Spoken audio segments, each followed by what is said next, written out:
वालेकुम रहमतुल्लाहि व बरकातहू। आपको एग्जाम के अंदर जो है इस तरीके का फ्लो चार्ट मुकम्मल करने के लिए पूछा जा सकता है, पूछे भी गए हैं कई मरतबा, जो तकरीबन 4 मार्क के लिए जो है 3 मार्क के लिए या 2 मार्क के लिए इस तरीके से जो है सवाल पूछा जा सकता है। अब यहाँ पर देखिए, आप मैंने सवाल तो नहीं लिखा, ब्लैंक लिखा है, तो आपको पहचानना है। यहाँ पर सब में पहले यहाँ पर वो दे देगा आपको सवाल, जैसे यहाँ पर इर्तिखा के सबूत, तो यहाँ पर इर्तिखा के सबूत आपको लिखने के।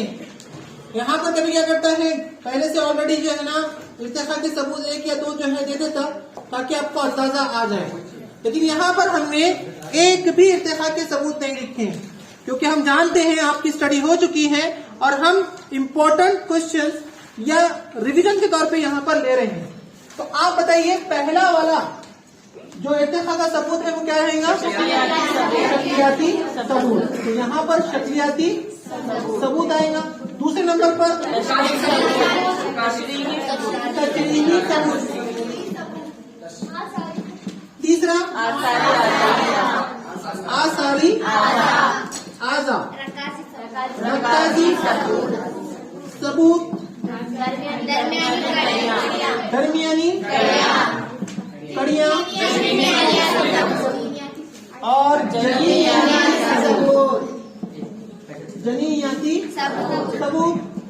जीनियाती अलग है। जीनियात जिसमें जीन का मुताला किया जाता है, वो जीन अलाउद्दीन का जीन नहीं, बल्कि हर खुसूसियत के लिए एक जीन। आंखों के लिए एक जीन, कानों के लिए एक जीन, हाइट के लिए एक जीन, बालों के लिए एक जीन महसूस होता है।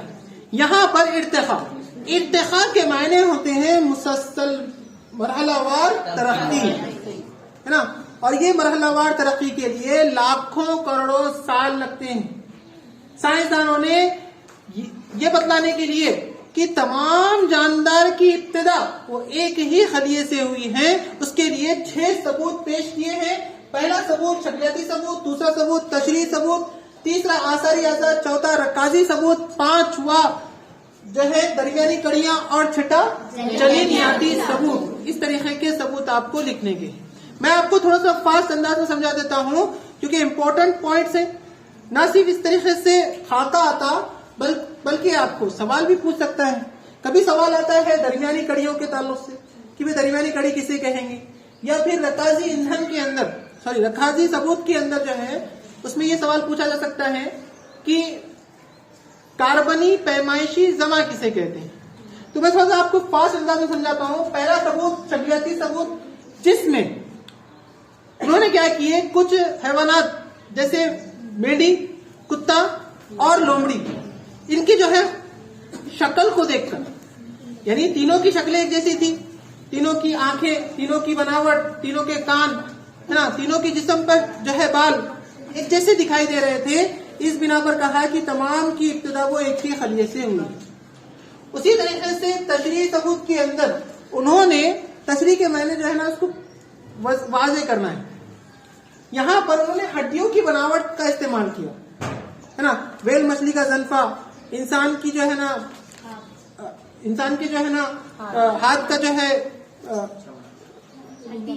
हड्डी की बनावट, उसी तरीके से बिल्ली का पैर, ये तमाम जो है, हाँ, चमगादड़ का पंख वगैरह जो है इस्तेमाल किया और देखा कि तमाम की बनावट, तमाम की हड्डियों की बनावट वो एक जैसी दिखाई दे रही है। उसी तरीके से तीसरा जो है आसारी आजा, इसको निकम्मे, कामचोर, किसी काम के नहीं। तो हमारे जिस्म के अंदर कुछ आजा ऐसे हैं जो बेकार है, इसमें अपेंडिक्स, अकलदाड़, दुम गजा, उसके बाद कान के अजलात, ये तमाम जो है क्या है, आसारी आजा है। लेकिन बच्चों, जो हमारे जिस्म के अंदर बेकार हो वो दूसरों के अंदर भी बेकार हो ऐसा नहीं है। अपेंडिक्स हमारे जिस्म के अंदर बेकार है, वो किसी काम का नहीं है, लेकिन आपको मालूम है कि जो जुगाली करने वाले जानवर होते हैं, जो भैंस, बैल, गाय वगैरह होती हैं, उनके अंदर अपेंडिक्स जो पेचीदा ग़िज़ा होती है, मोटी ग़िज़ा होती है, उसको हजम करने के लिए, क्योंकि उनको क्या करते हैं, उन्होंने चारा जो है ना वो मोटा मोटा खा लेते हैं, इसलिए जो है वो काम के अकलदार है, बाल है ना। तो इससे क्या किया गया, सबूत के तौर पे पेश किया गया कि तमाम जानदार की इब्तिदा वो एक ही खलिए से हुई। रकाजी सबूत तो पहले जो है ना, जो जानवर मर जाते थे जमीन के अंदर दफन हो जाते, और जमीन के अंदर जो है वो बाकियात, मुर्दा अजसाम की जो है हड्डियां और बाकियात जो है बाकी रहते। उससे जब हम उसको जमीन के अंदर खोदेंगे तो हमको अलग अलग परतों के अंदर अलग अलग बाकियात हमको मिले। सबसे निचली परत के अंदर गैर फिक्रिये, बिना हड्डी वाले, उसके बाद फिक्रिये, उसके बाद मछलियां, रेंगने वाले, इन तमाम जो है हमने जो है सबूतों का दिया, है ना। उसके बाद जो है दरमियानी कड़ियों की बात करें तो दो ग्रुप की खुसूसियत एक जानदार के अंदर आना या दोनों ग्रुप को जोड़ने वाला जो जुज है वो दरमियानी कड़ी कहलाए। जिस तरीके से हमारे पास चेन होती है, अब ये चेन अलग अलग है तो चेन नहीं बोलेंगे, इसको जोड़ने वाली जो जंजीर है वो बीच की जो है जंजीर होती है, जो दो जंजीरों को जोड़ रही है, दो रिंग्स को जोड़ रही है और एक जंजीर बना रही है। ऐसे ही दो अलग अलग ग्रुप्स की खुसूसियत एक इसमें आ जाना, उसको जो है दरमियानी कड़ी कहेंगे, जिसमें हमने पेरिपेटस, डक बिल प्लेटिपस और लंगफिश देखी। पेरिपेटस नर्म जिस्म वाला है लेकिन पैर वाला है, दोनों की जो है जोरदार पैर वाले की खासियत इसके अंदर हमने देखी। दूसरी जो खुसूसियत है लंगफिश की, हालांकि नाम मछली है, फिश, मछली गलफड़ों से सांस लेती है, लेकिन ये वाहिद ऐसी है जो फेफड़ों से सांस लेती है, इसलिए इसको जो है लंग फिश कहा गया।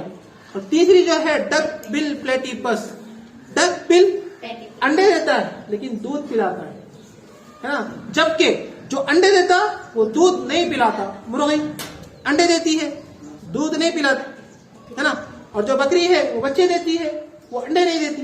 तो इस तरीके से खासियत जो है यहाँ पर दरमियानी कड़ी की होती है। उसके बाद जनीनियाती सबूत, जनीनियात के अंदर जनीन कहते हैं जब इब्तिदाई स्टेज के अंदर ज़्वाजों के मिलाप से, ज़्वाजों के मिलाप से जुफ्ता तैयार होता है, जायगोट तैयार होता है। जुफ्ते की नशोनुमा के बाद जनीन बनता, यानी किसी भी जानदार की इब्तिदाई हालत वो जनीन कहलाएंगे।